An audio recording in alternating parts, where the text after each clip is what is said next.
Well, hello, and we are back with another flipped classroom. I know you guys are so excited. I just can feel it.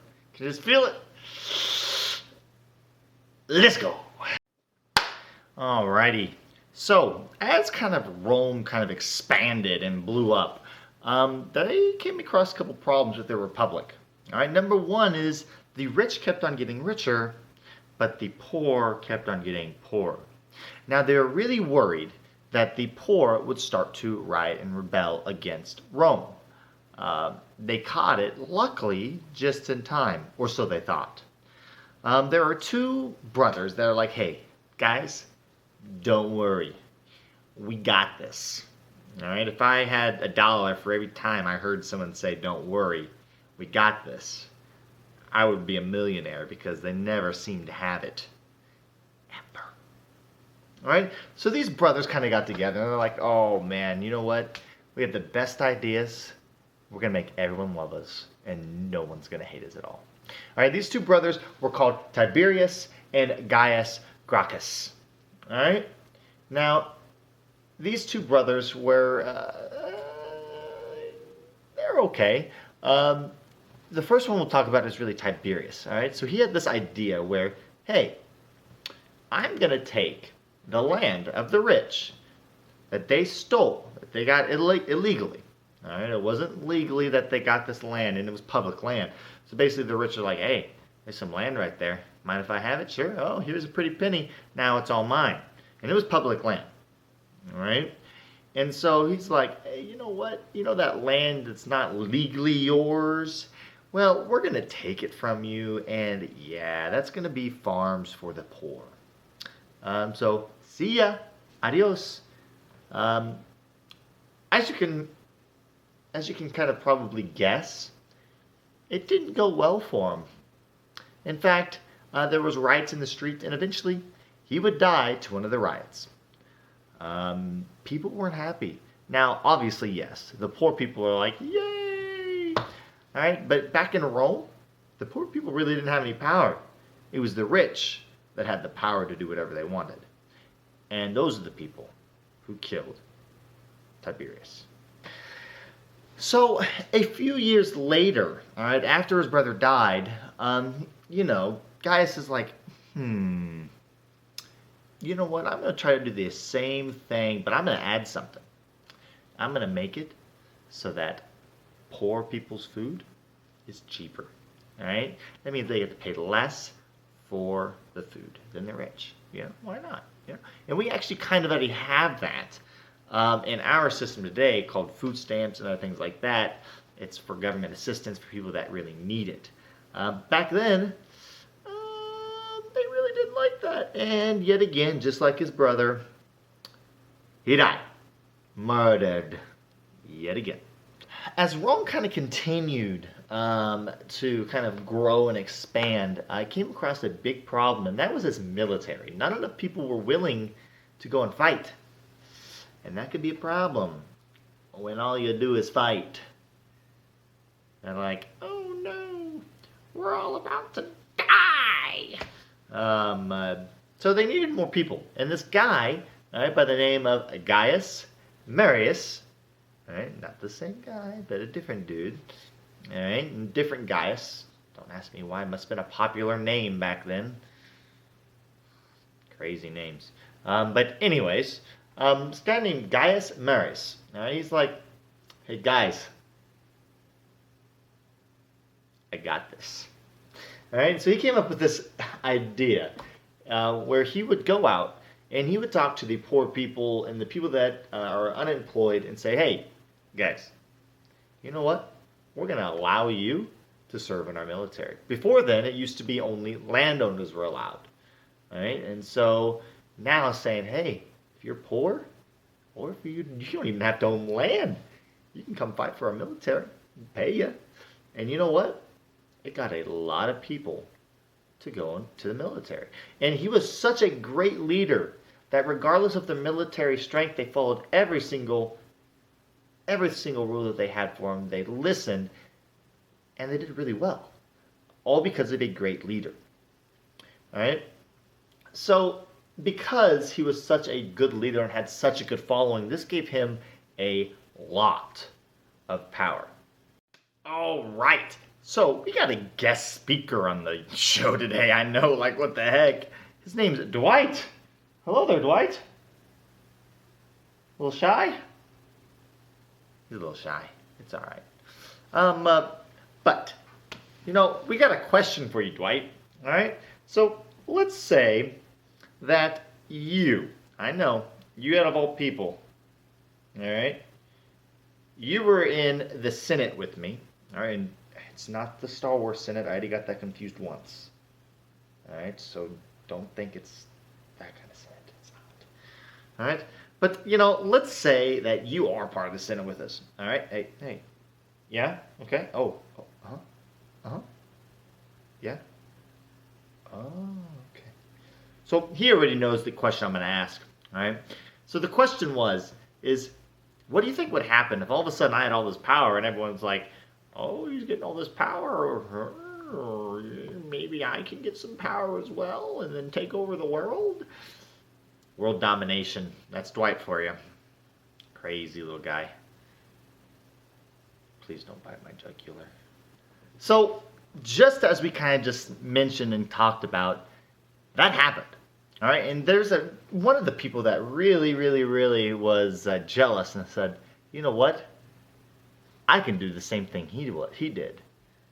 Was none other but Lucius, not Malfoy, I'm sorry, very close, but Lucius Cornelius Solus. Dun, dun, dun. So it's actually Sulla, but who's counting? All right, so basically there was some conflict between the two. All right, one guy is like, I'm a good military people and I have a good following. And the other guy's like, I'm a good military person, I have good following. And boom, civil war, civil unrest. Fire and war everywhere. In the end, I'm sorry to say it, but Sulla won. He came out on top and named himself as the dictator of Rome.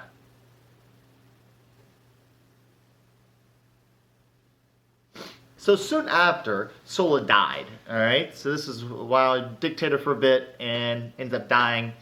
There was another big incident that kind of happened that kept Rome on their toes. So this guy, all right, by the name Spartacus, just love that name.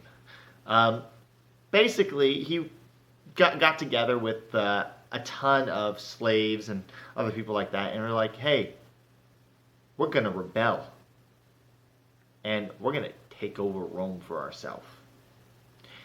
And so they kind of did that.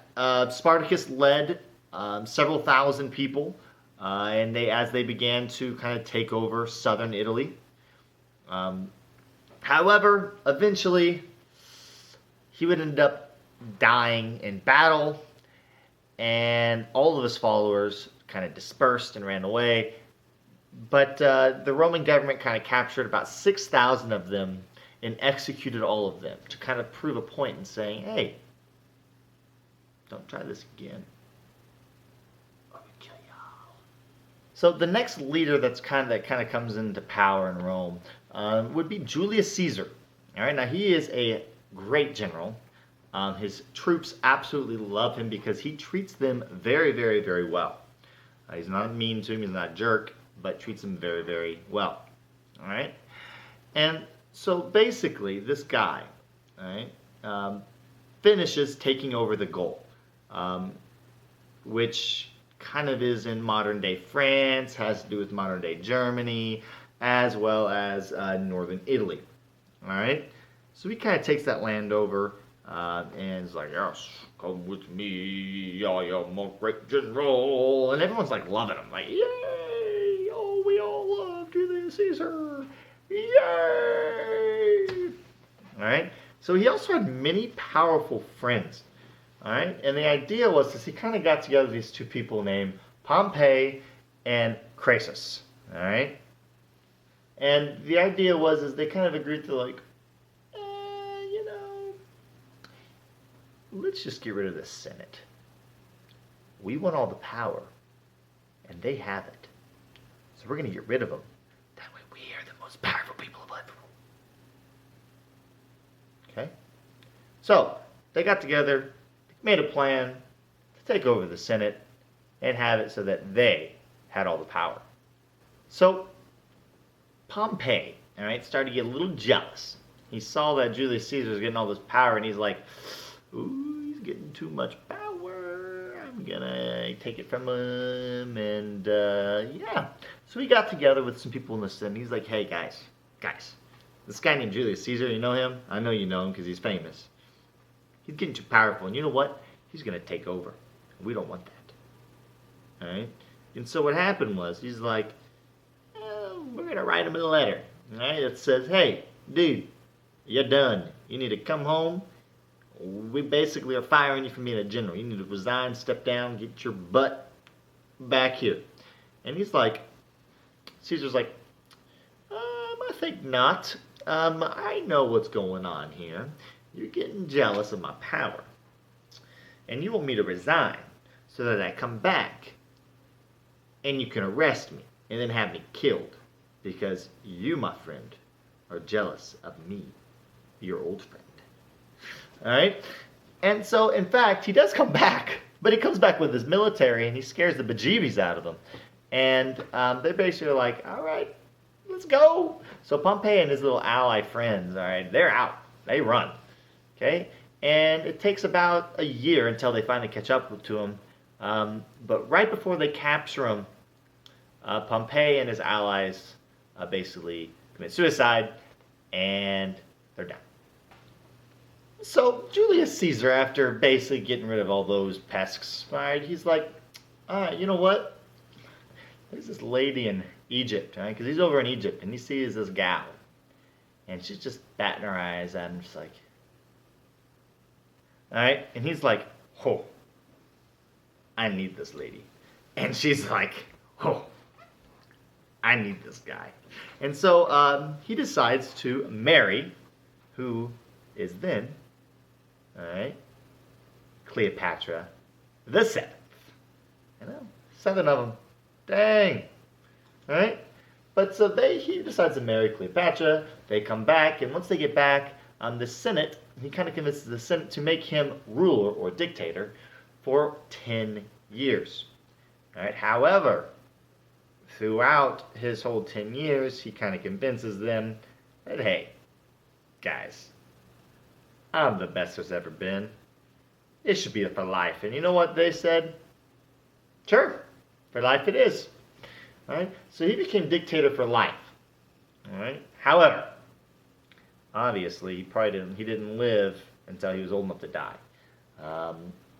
Basically, there was a couple people in the Senate, all right, that really, really did not like him. All right? And they, just what you probably think, they killed him. So many people are actually kind of upset about Julius Caesar's death. Most common people really liked him. They just really did. And so they started to kind of rebel and started to get all mad and started to fight. All right? Because, hey, we like this guy and you just killed him. Okay? So out of this, there were 2 kind of leaders that got together. All right? One, Mark Antony. Okay? And the other was Augustus. All right? Now, they kind of came together and they're like, hey, guys, we're going to go kill those guys that ran away, that killed your leader. All right? And the people are like, yay! So they kind of got together. They chased him down.